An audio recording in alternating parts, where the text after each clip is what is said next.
দর্শক হাই রে হাই, চরম লজ্জায় গু হারালো বাংলাদেশ। আর তাই তো এমন বাজেভাবে ম্যাচ হেরে সংবাদ মাধ্যমে এসে লিটন দাস বলেন, ব্যাটিংয়ে তৌহিদ হৃদয়, শামীম পারভেজ, বোলিংয়ে তানজিম সাকিব, রিশাদ ও শেখ মেহেদী, এই গাদাগুলোর জন্য ম্যাচটি হেরেছি। দর্শক, খবর বিস্তারিত জানুন পুরো প্রতিবেদনে। বাড়তি এক ম্যাচ খেলে আরব আমিরাতের কাছে সিরিজ হারল বাংলাদেশ। এদিন প্রথমে ব্যাটিংয়ে চরম ব্যর্থ হয়েছেন সবাই, তবে শেষ দিকে জাকির আলী অনিক 34 বলে 41 এবং হাসান মাহমুদের 15 বলে 26 রানের ঝড় ইনিংসে সংযুক্ত আরব আমিরাতের বিপক্ষে 20 ওভারে 9 উইকেট হারিয়ে 162 রান করেছিল বাংলাদেশ। যদিও আত্মবিশ্বাসে তুঙ্গে থাকা আরব আমিরাতের কাছে এই লক্ষ্য যেন একেবারে ঠুনকো।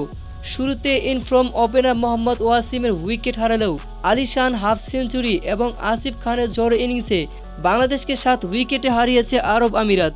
শুরুতে 1-0 পিছিয়ে পড়লেও বাংলাদেশকে 2-1 ব্যবধানে সিরিজ হারিয়েছে আরব আমিরাত।